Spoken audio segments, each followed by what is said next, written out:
Subscribe the channel for the latest upcoming video और video को like and share करना ना भूलें। Friends, welcome to AP classes. तो आज हम अपनी लॉजिकल रीजनिंग वाली सीरीज का एक काफी इंपॉर्टेंट चैप्टर लेके आए हैं जिसका नाम है इनपुट आउटपुट। तो इनपुट आउटपुट इतना इंपॉर्टेंट चैप्टर है कि अगर आप किसी भी बैंकिंग एग्जाम की प्रिपरेशन कर रहे हो तो उसमें आप इसको स्किप नहीं कर सकते हो। क्यों? क्योंकि आपके या तो प्री के एग्जाम में ये आ जाएगा या फिर आपके मेंस के एग्जाम में आएगा। तो आएगा जरूर, ये कंफर्म है कि इनपुट आउटपुट का क्वेश्चन जरूर आपको मिलेगा ही मिलेगा। अब वो चाहे आप आईबीपीएस का एग्जाम दो, चाहे एसबीआई का दो, चाहे आरबीआई का दो, मतलब कि बैंकिंग का कोई भी एग्जाम दो, वहां पे आपको इनपुट आउटपुट का क्वेश्चन देखने को मिलेगा ही मिलेगा। तो उस लिहाज से ये काफी इंपॉर्टेंट चैप्टर है और इससे जब क्वेश्चन पूछे जाते हैं तो कम से कम 5 क्वेश्चन जरूर पूछे जाते हैं। तो अगर आपको उन 5 क्वेश्चनों के बारे में अच्छे से कंसेप्ट क्लियर हो और उनकी अगर शॉर्ट ट्रिक भी पता हो तो वो 5 क्वेश्चन आप बहुत ही इजीली से स्कोर कर सकते हो। ठीक है, तो आज हम अपनी इस क्लास में इसी जितनी चीजें हैं उनको डिस्कस करेंगे, उनका जो बेसिक कंसेप्ट है उसको डिस्कस करेंगे, जो साथ के साथ शॉर्ट ट्रिक है उनको भी देखेंगे कि कैसे हम उनको अप्लाई करना है, और जितने भी जो प्रीवियस ईयर के एग्जाम के जो क्वेश्चन है उनको भी डिस्कस करेंगे। तो चलिए हम अपने स्टार्ट करते हैं इनपुट आउटपुट। तो सबसे पहले आपको ये पता होना चाहिए कि इनपुट आउटपुट होती क्या है। अगर मैं इसकी एक जनरल सी डेफिनेशन दूं तो इनपुट मतलब कि जो भी आप किसी काम करने में जो एफर्ट डालते हैं वो आपकी क्या कहलाती है, इनपुट, और उससे जो रिजल्ट निकल के आएगा उसको हम कह देते हैं आउटपुट। ये तो हुई बात किसी एक जनरल डेफिनेशन की। पर आपके जो एग्जाम में क्वेश्चन पूछे जाते हैं वो कुछ डिफरेंट लेवल के पूछे जाते हैं। उसमें क्या रहता है कि आपको कुछ इनपुट दी जाती है, उस इनपुट को स्टेप बाय स्टेप करके आपकी क्या निकाली जाती है, आउटपुट निकाली जाती है, और फिर उसके बेसिस पे आपको क्वेश्चन पूछे जाते हैं। तो वहां पे आपको ये देखना होता है कि आपकी आउटपुट कैसे निकली है और उसने किन किन चीजों को फॉलो करते हुए उस पे पहुंचा हुआ है। तो आपको उनको आइडेंटिफाई करना है, यही आपका काम होता है। ठीक है, तो चलिए पहले उसके बाद देख लेते हैं कि जो इनपुट आउटपुट के क्वेश्चन है वो किन किन टाइप से पूछे जाते हैं। इनपुट आउटपुट में जो क्वेश्चन पूछे जाते हैं वो मेनली 3 टाइप से पूछे जाते हैं। एक पूछा जाता है आपका अरेंजमेंट से,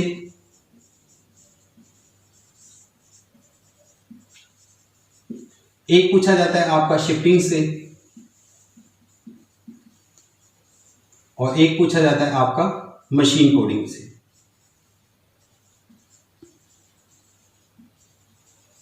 तो मेनली ये 3 टाइप है जिससे आपको इनपुट वाले के क्वेश्चन पूछे जाते हैं। तो 1 बाय 1 हम इन तीनों टाइप को डिस्कस करेंगे और फिर देखेंगे कि इसमें किस तरह के क्वेश्चन पूछे जाते हैं और उनको करने की अप्रोच क्या रहती है। तो सबसे पहले हम स्टार्ट करने लगे अपना अरेंजमेंट वाला।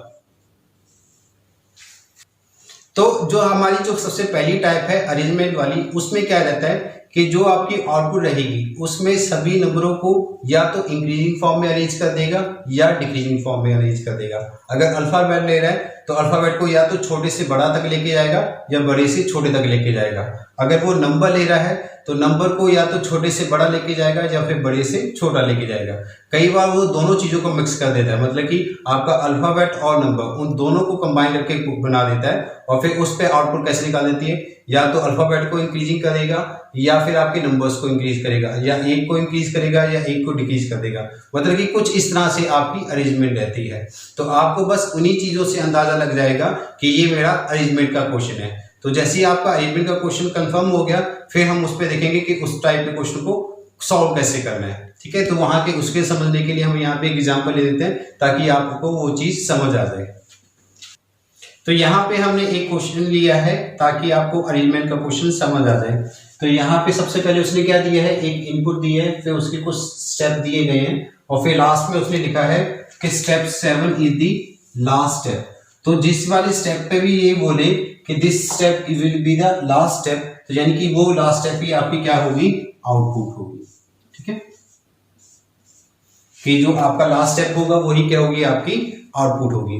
तो सबसे पहले तो आपको जो भी क्वेश्चन दिया जाएगा उसकी आपको चेक करनी है कि आउटपुट में उसने क्या किया गया है। तो उससे पहले आपको ये देखना है कि इनपुट में क्या दिया गया था। तो इनपुट में हमको दिया था go for to thought by easy to assess और ऐड। ठीक है, अगर उसके साथ अपनी आउटपुट का कंपेयर करोगे तो यहाँ पे क्या आएगा, assess, add, by, easy, for, go, thought, to और टू। मतलब कि यहाँ पे मुझे इतना पता लग रहा है कि उसने जितने भी अल्फाबेट थे सभी अल्फाबेट को इंक्रीजिंग फॉर्म में अरेंज कर दिया। सबसे पहले छोटा लिया, फिर उससे बड़ा, फिर उससे बड़ा, फिर उससे बड़ा, और इसी तरह से उसने आगे तक लेके गया। तो यहाँ तक मुझे यहाँ से ये चीज तो कंफर्म होगी कि जो मुझे आउटपुट निकालनी है उसमें सभी अल्फाबेट को इंक्रीजिंग फॉर्म में अरेंज करना है।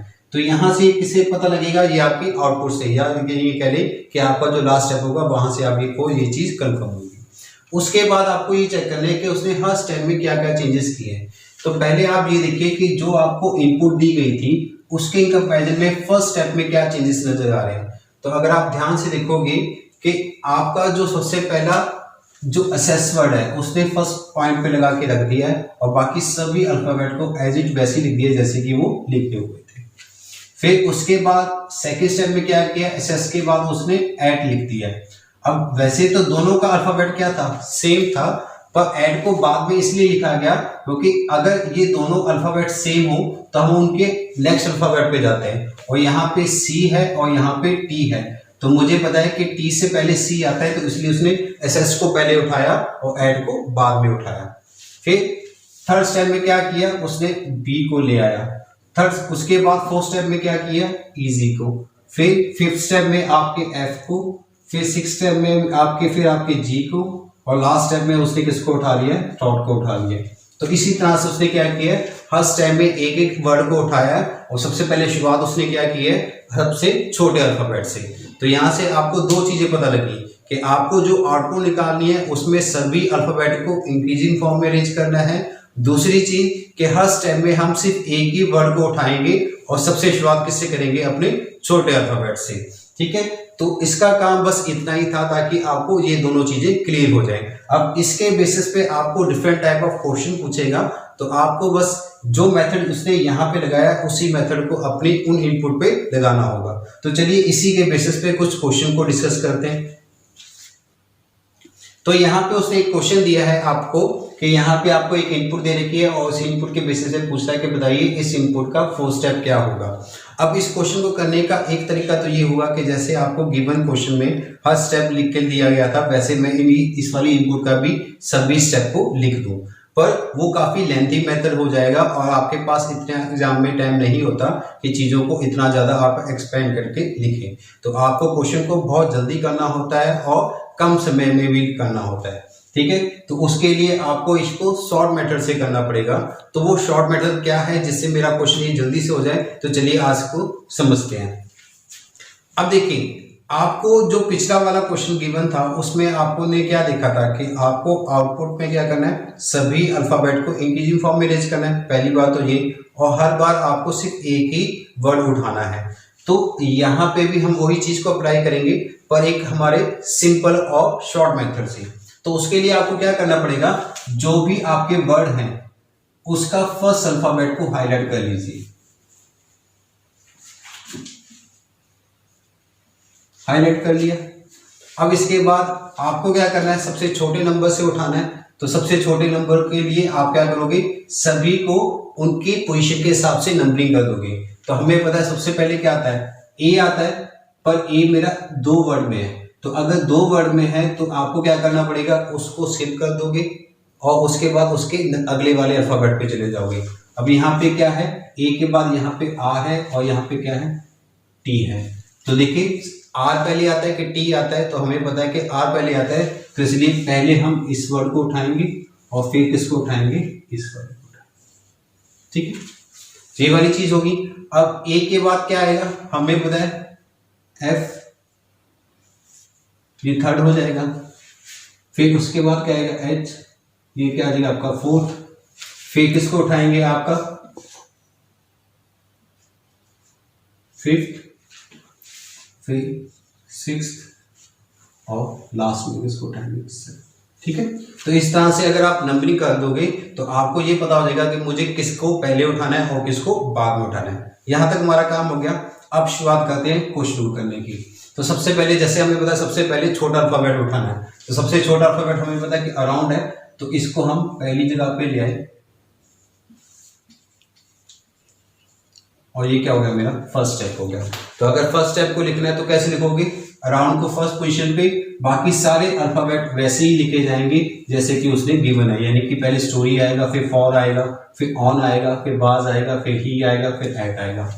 अब इसमें आप एक और चीज कर सकते हो कि अराउंड दोबारा से रिपीट ना हो जाए तो इसको काट दो, ठीक है। कि अगर आपको स्टेप लिखना हो तो अराउंड दोबारा से लिखना लिख दो, इसलिए उसको काट दो कि हमने उसको ले चुके हैं।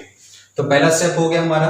अब इसके बाद दूसरा स्टेप, तो दूसरे स्टेप में हमें पता है कि इसको उठाना है, तो हम इसको उठा के ले आएंगे और ये क्या हो जाएगा आपका सेकंड स्टेप, फिर इसको काट देंगे। फिर इसके बाद थर्ड स्टेप कौन सा होगा, ये एफ वाला, तो एफ को ले आएंगे और ये वहां पर कर देंगे थर्ड स्टेप और इसको काट देंगे। अब इसके बाद कौन सा आएगा, थर्ड के बाद कौन सा आएगा फोर्थ, तो हम फोर्थ को ले आएंगे और ये क्या हो जाएगा हमारा स्टेप, ठीक है। और आपको क्वेश्चन में क्या पूछा गया था, आपसे फोर्थ स्टेप भी तो पूछा गया था, तो हमें पता है कि फोर्थ स्टेप में क्या आ जाएगा आपका ही आ जाएगा। इसके बाद अगर हमसे आगे लिखना होगा तो हमें पता है कि बाकी जो बच जाएंगे उसको ऐसे लिख देंगे। तो जो हमारा फोर्थ स्टेप होगा वो क्या होगा, ये चारों तो इस तरह से आएंगे, बाकी जो बच गए उनको हम लिख देंगे कि स्टोरी, फिर ऑन, फिर वाज और ही हमने लिख दिया तो इसको रह देंगे, ठीक है। इसको आपको करना, ठीक है। तो इस तरह से तो ये क्या हो जाएगा आपका फोर्थ स्टेप हो जाएगा। तो आपको एग्जाम में इसी मेथड को अप्लाई करना है। क्या कहा हमने, सबसे पहले आप क्या करोगे, जो भी आपको गिवन क्वेश्चन होगा उसकी आउटपुट देखोगे, फिर आउटपुट चेक कर लोगे, फिर उसके बाद आप ये देखोगे कि जो आपके स्टेप थे उस स्टेप में कैसे मूवमेंट हो रही है, और जैसी मूवमेंट हो रही होगी उसी के हिसाब से हम यहाँ पे उठा देंगे, ठीक है।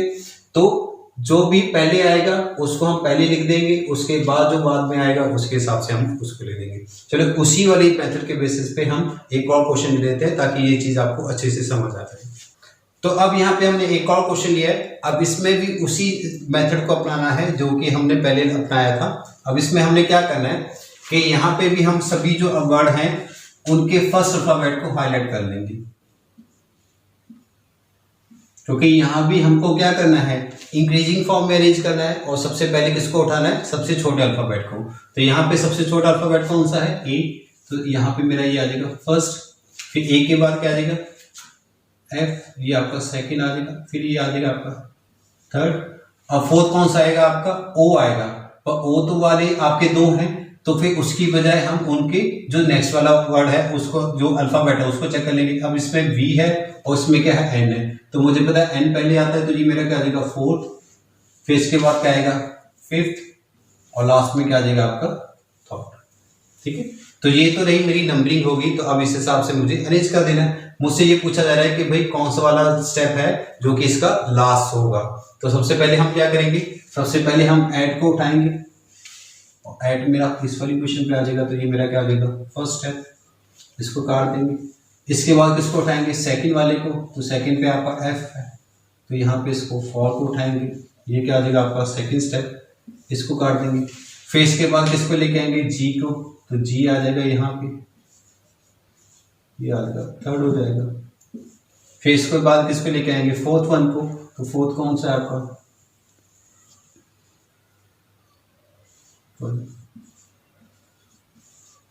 इसको काट दिया। फिर इसके बाद कौन सा आएगा, फोर्थ के बाद कौन सा आएगा फिफ्थ, तो यानी कि अब फिफ्थ तो देखिए, अब इस चीज को थोड़ा सा ध्यान करिए कि मुझे पता लग गया कि चार तक तो मैंने अरेंज कर दिए। अब इसके बाद क्या आना था, ओवर आना था, पर अगर आप इसके बाद कुछ भी ना करोगे तो ऑटोमेटिकली ओवर और थर्ड ये दोनों तो ऐसे लिखे जाएंगे। अगर मैं कुछ भी ना चेंजेस करूं तो, क्योंकि बाकी तो मैंने ऑलरेडी अरेंज कर दिए, तो बचे कौन से हैं, दो वर्ड बचे थे ओवर और थर्ड, और वो इसी फॉर्मेट में आने थे, तो यानी कि मुझे तो कुछ करने की जरूरत ही नहीं पड़ी। तो यानी कि मुझे कितने स्टेप करने पड़े, मुझे तो सिर्फ ये 4 स्टेप ही करने पड़े। तो मैं कहूंगा कि टोटल कितने स्टेप लगेंगे, तो टोटल स्टेप विल बी 4। ये चीज काफी इंपॉर्टेंट है क्या, कि अगर आपको ऐसा लगे कि जो वर्ड आपको उठाकर रखना है किसी पोजीशन पे और वो उसी पोजीशन पे ऑलरेडी हो, तो वो वाला स्टेप क्या हो जाता है, स्किप हो जाता है। क्योंकि यहाँ 4 तक तो मेरे अरेंज हो गए थे, उसके बाद मुझे ओवर को लिखना था, पर अगर मैं इसको ओवर को कुछ भी ना करता तो वो तब भी मेरा इसी पोजीशन पे आता, क्योंकि बाकी सारे वर्ड ऑलरेडी अरेंज हो चुके थे। और ओवर के बाद थॉट आना था तो वो भी उसी पोजीशन पे आता, तो यानी कि ये 2 स्टेप मुझे करने की जरूरत ही नहीं पड़ी, ये मेरे ऑलरेडी इसी तरह से अरेंज हो गए, तो इसलिए मुझे टोटल कितने लगे स्टेप 4। तो इसी तरह से आपको एग्जाम में भी करना है और इन चीजों का ख्याल रखना है। चलिए एक क्वेश्चन और कर लेते हैं, फिर हम कुछ नया करेंगे।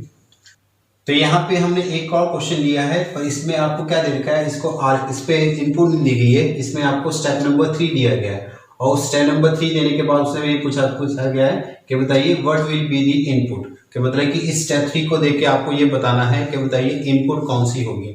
तो ये चीज आपको याद रखनी है कि जो हमारे अरेंजमेंट वाली इनपुट आउटपुट होगी उसमें अगर हम ये कोई स्टेप दे रखा हो और हमें पूछी जाए कि बताइए कौन सी वाली इसकी इनपुट रही होगी, तो उसका हमेशा आंसर क्या होगा, can't be determined.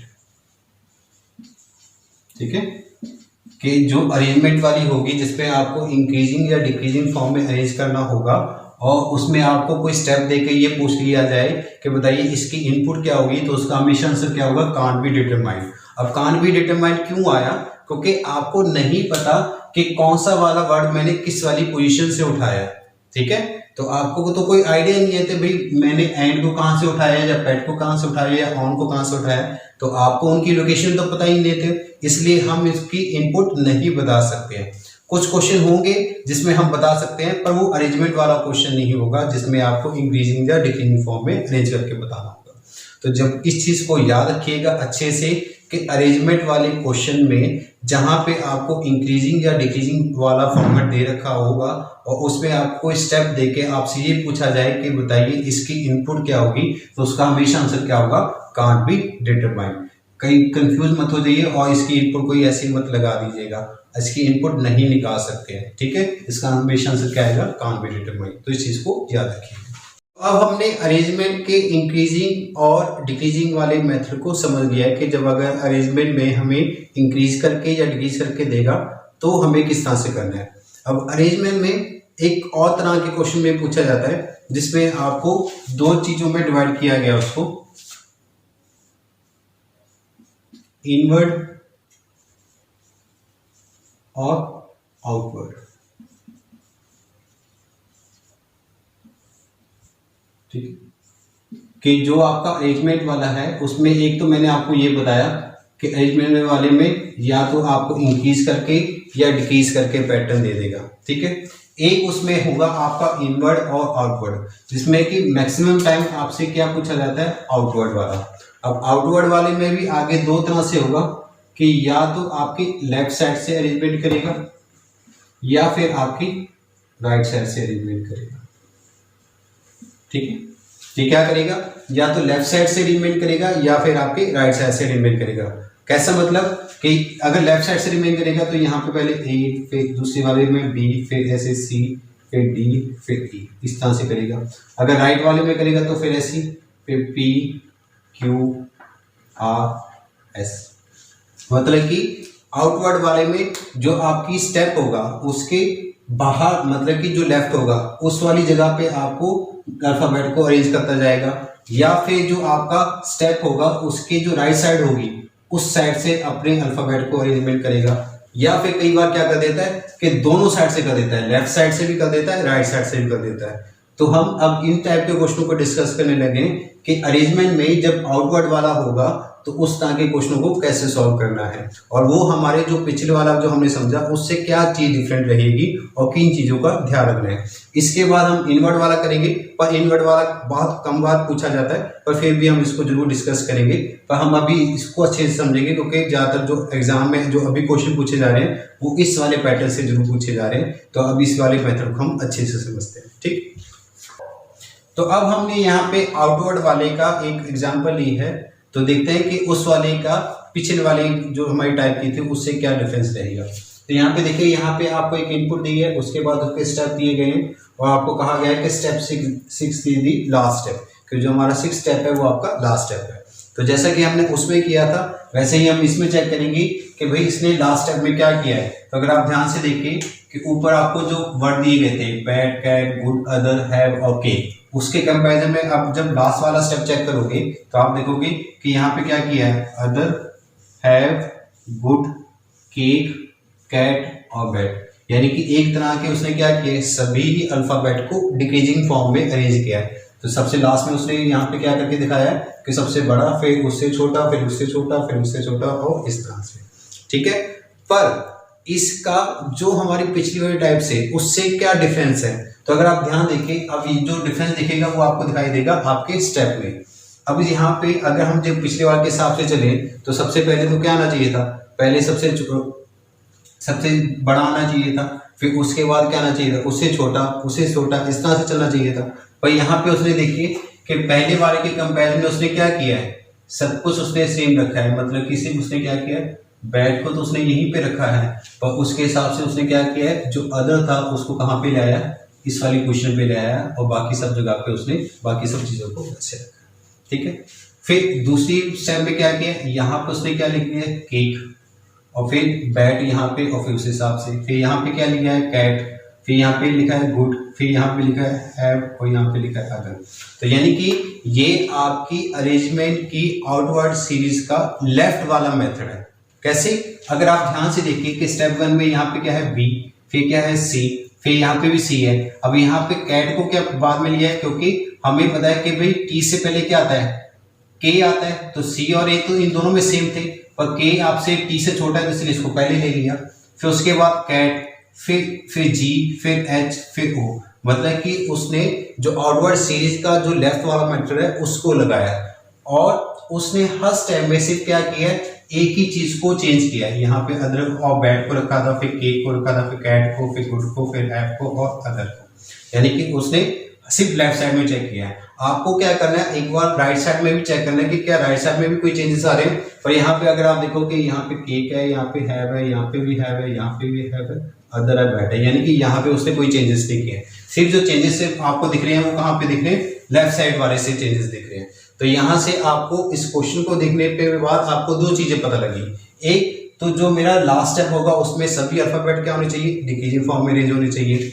Her step में मैंने क्या करूं, एक वर्ड को उठा रहा हूं, और जो लेफ्ट साइड में मैं क्या करूं, सभी अपने जो वर्ड हैं उनको मैं इंक्रीजिंग फॉर्म में अरेंज रख रहा हूं, मतलब कि पहले सबसे छोटा, फिर उससे बड़ा, फिर उससे बड़ा, फिर उससे बड़ा, और इस तरह से मैंने अरेंज किया।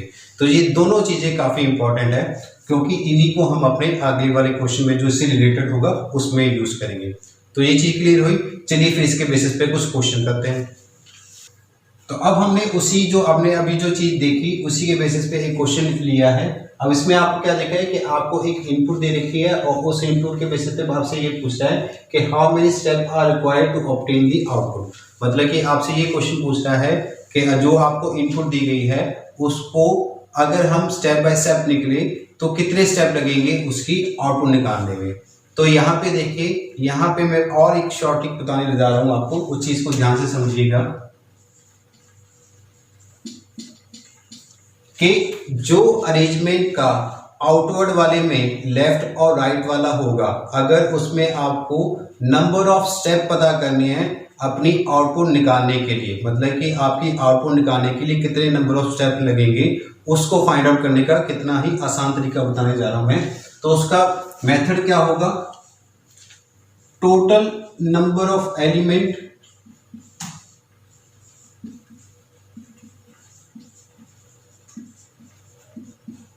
और divide by number of alphabet और word moved in first step. ठीक है, कि अगर आपको ये पता करने हैं कि टोटल नंबर ऑफ स्टेप कितने हैं, टोटल नंबर ऑफ स्टेप पता करने हैं अगर आपको किस में, आउटवर्ड वाले के लेफ्ट और राइट वाली अरेंजमेंट में आपको ये पता करने हैं कि टोटल नंबर ऑफ स्टेप कितने हैं, तो वो कैसे पता करोगे, total number of element divided by number of alphabet और word moved in the first step. कि जो चीज आपको गिवन थी उसमें आपकी फर्स्ट स्टेप में कितने वर्ड या कितने अल्फाबेट उसने मूव किए थे। तो देखिए इस वाले क्वेश्चन का आंसर क्या होगा कि आपको पहले सबसे पहले पता करना है टोटल नंबर ऑफ एलिमेंट। तो टोटल नंबर ऑफ एलिमेंट यहाँ पे कितने, 1 2 3 4 5 और 6। मतलब कि मेरे टोटल नंबर ऑफ एलिमेंट कितने हैं, 6 एलिमेंट है। तो यानी कि ऊपर तो क्या आएगा 6, अब वो नीचे किससे डिवाइड करना है, नंबर ऑफ अल्फाबेट और word move in the first step. तो जैसा कि हमने देखा था कि उसने फर्स्ट स्टेप में क्या किया था, एक ही वर्ड को मूव किया था।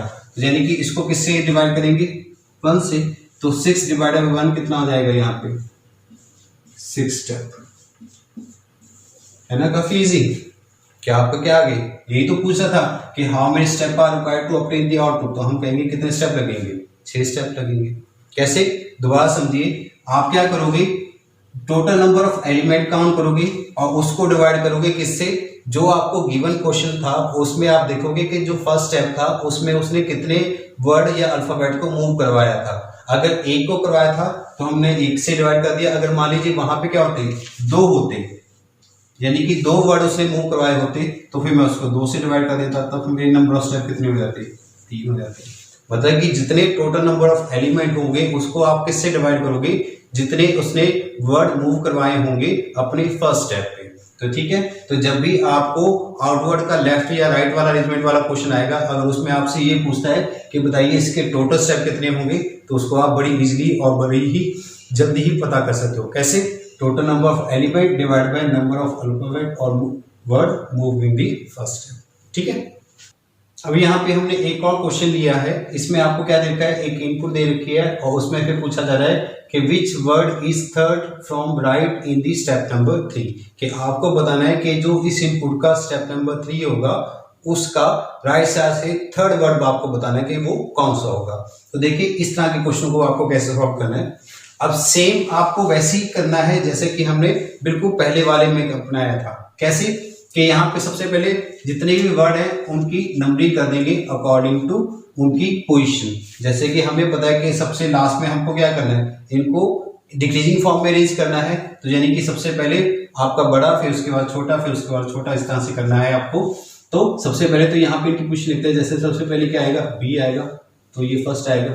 बी के बाद यहाँ पे क्या आ जाएगा, जी, ये 2 आ जाएगा, फिर एच आ जाएगा, फिर आपका क्या आ जाएगा, जी आ जाएगा, फिर क्या आ जाएगा, एम आ जाएगा, और फिर क्या आ जाएगा, 6 आ जाएगा। ठीक है, और आपको पता है कि ये किस वाला मेथड है, ये आपका आउटवर्ड का लेफ्ट वाला पैटर्न है। तो यानी कि इसमें आपको क्या करना है कि लेफ्ट साइड से सब सारे वर्ड को अरेंज करना है और किससे शुरू करना है, पहले सबसे छोटे से, फिर उससे बड़े से, फिर उससे बड़े से, फिर उससे बड़ा से। तो यानी कि सबसे पहले हम किसको लिखेंगे, बी को लिखेंगे। ठीक है, ये आपका फर्स्ट होगा। फिर सेकंड वाले को में कौन सा लिखेंगे, गोल को, कि आपका क्या होगा, सेकंड वाला होगा। फिर थर्ड वाले में क्या लिखेंगे, आपका हाउस। ठीक है, तो ये हाउस लिख दिया।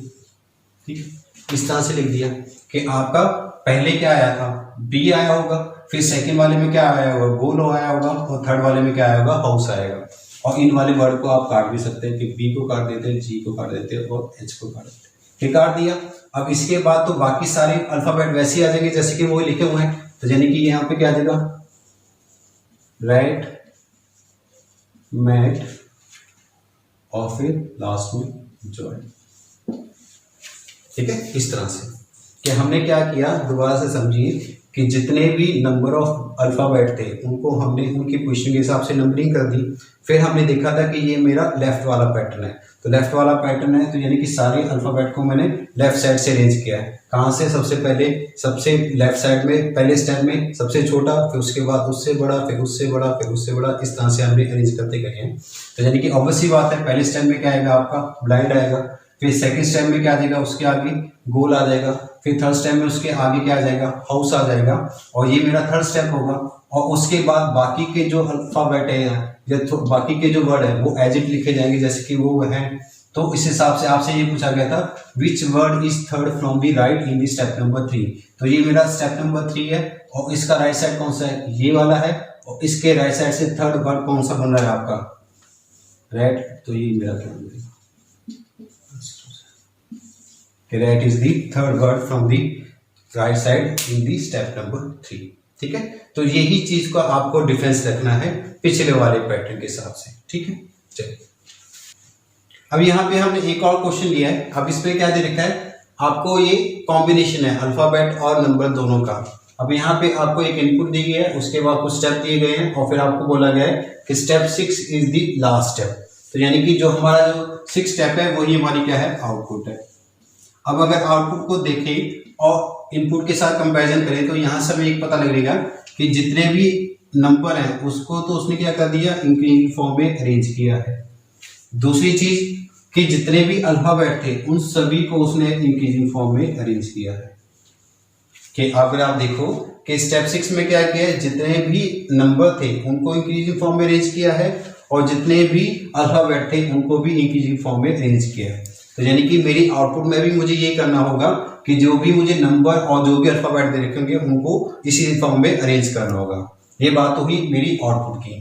अब बात आ करते हैं कि स्टेप में क्या किया है। तो अगर मैं इनपुट के हिसाब से स्टेप नंबर 1 को कंपेयर करूं तो मुझे क्या चेंज नजर आ रहा है। एक तो मुझे ये नजर आ रहा है कि ये मेरा 37 यहां पे आया है। और क्या चेंज नजर आ रहा है, ध्यान से देखिए कि जो यहां पे बैट था ये चेंज आया है, मतलब कि उसने लेफ्ट साइड में भी चेंज किया है और उसके राइट साइड में भी चेंज किया है। तो मैं एक बार चेक कर लेता हूँ क्या ये लेफ्ट राइट वाला कॉम्बिनेशन तो नहीं है। वो कैसे चेक करोगे कि पहले लेफ्ट साइड वाले सारे देखोगे तो यहाँ पे देखोगे यहाँ पे 37 है, यहाँ पे 35 है, यहाँ पे 28 है, यहाँ पे 22 है, यहाँ पे 20 है, यहाँ पे 18 है। यानी कि उसने जो आपके अरेंजमेंट का जो आउटवर्ड वाला था उसका लेफ्ट वाला लगाया है। तो देखिए राइट साइड वाला भी लगाया क्या, तो देखो यहाँ पे क्या है, बैट है, यहाँ पे क्या है, सेंटर है, यहाँ पे ईच है, यहाँ पे फेस है, यहाँ पे हॉट है और यहाँ पे लेट है। और यानी कि इस साइड में उसने क्या लगाया, राइट वाला लगाया। मतलब कि उसने आउटवर्ड के दोनों मेथड लगा रखे हैं, लेफ्ट साइड वाला भी लगा रखा है और राइट साइड वाला भी लगा रखा है। तो आपको वो दोनों एक साथ लगाने हैं। एक चीज तो ये पता लगी, दूसरी एक चीज पता लगी कि जो मेरा फर्स्ट स्टेप है उसमें उसने एक तो ये 37 मूव करवाया है और एक ये बैट मूव करवाया है। मतलब कि उसने फर्स्ट स्टेप में 2 एलिमेंट को मूव करवाया है। तो ये भी हमारा काफी इंपॉर्टेंट रहेगा क्योंकि इससे भी हमारा क्वेश्चन निकलेंगे टोटल नंबर ऑफ स्टेप में निकालने के लिए। तो हाँ, यहाँ से इस चीज को देखने पे हमें 3 चीजें क्लियर हुई। एक तो मुझे जो आउटपुट है उसमें नंबर और अल्फाबेट उनको इंक्रीजिंग फॉर्म में अरेंज करना है। दूसरा, मेरे लेफ्ट साइड में भी अरेंजमेंट करनी है, मुझे अपनी राइट साइड में भी अरेंजमेंट करनी है। और तीसरी कि हर स्टेप में मुझे 2-2 एलिमेंट को मूव करवाना है। ठीक है, तो ये तीनों चीजें समझ आ गई। अब इन तीनों ही चीजों को यूज करके मैं जितने भी बेसिस पे इसके बेसिस पे क्वेश्चन पूछे जाएंगे उनको हम डिस्कस कर लेते हैं। अब यहाँ पे हमने एक क्वेश्चन लिया है। अब यहाँ पे आपको क्या कह रहा है कि एक इनपुट दी गई है और फिर पूछ रहा है कि बताइए how many step will be required to obtain output. तो यानी कि आपको ये पूछा जा रहा है कि अगर इस इनपुट की अगर आपको आउटपुट निकालनी हो तो आपको कितने स्टेप लगेंगे। अब हमने जो इससे पहले जो हमें गिवन क्वेश्चन था उसमें क्या देखा था कि एक तो आपको जो नंबर और जो अल्फाबेट है उनको इंक्रीजिंग फॉर्म में अरेंजमेंट करना है। दूसरा, हमने ये देखा था कि उसका लेफ्ट साइड में भी अरेंजमेंट है और उसका राइट साइड में भी अरेंजमेंट है। और तीसरी चीज हमने ये नोटिस की थी कि उसके हर स्टेप में 2-2 एलिमेंट को मूव करवाया गया था। तो मैंने आपको क्या बताया था कि आपके आउटवर्ड वाली अरेंजमेंट में लेफ्ट और राइट वाले में जो पैटर्न होगा उसमें अगर आपको टोटल नंबर ऑफ स्टेप पता करने हैं तो उसके लिए आप क्या करोगे, total number of element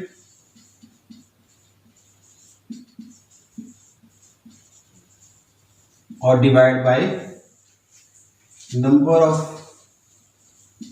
element moved in first step.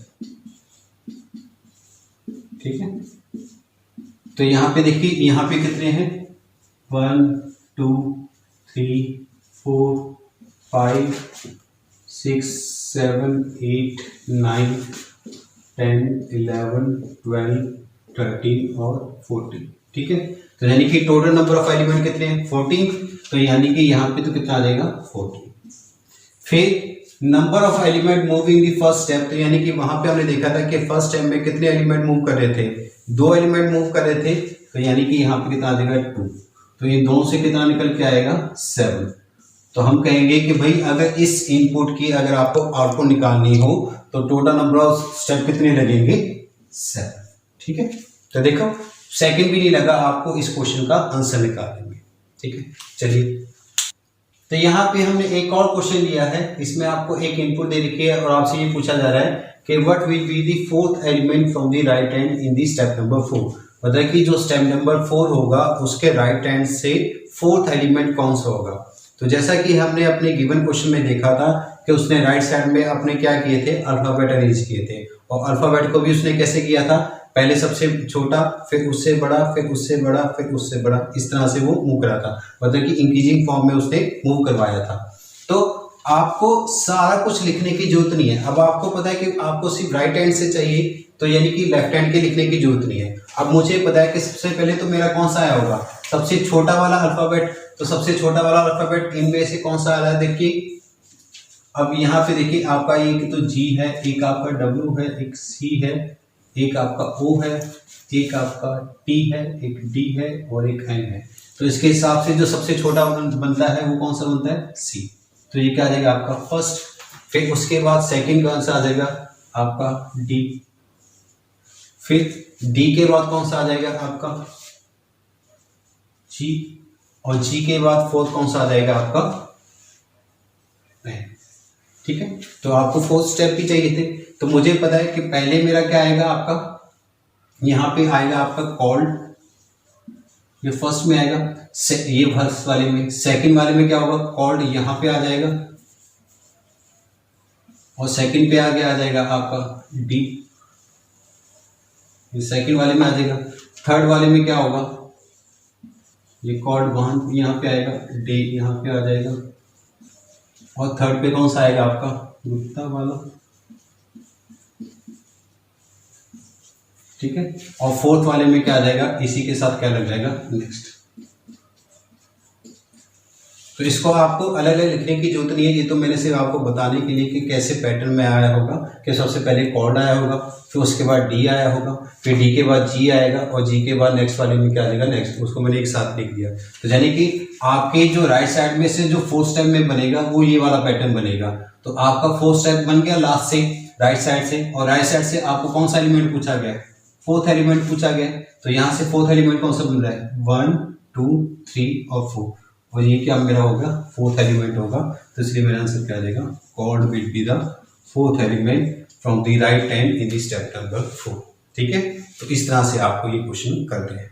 आज हमने क्या डिस्कस किया, आज हमने इनपुट आउटपुट का बेसिक जो मेथड था वो देखा कि इनपुट आउटपुट के क्वेश्चन किस तरह के आते हैं, उसमें क्वेश्चन किस लेवल के पूछे जाते हैं, फिर उसमें कौन सी वैरायटी के क्वेश्चन पूछे जाते हैं। फिर हमने उसकी टाइप्स देखी, जिसमें कि हमने अरेंजमेंट, शिफ्टिंग और मशीन कोडिंग के बारे में बात की थी।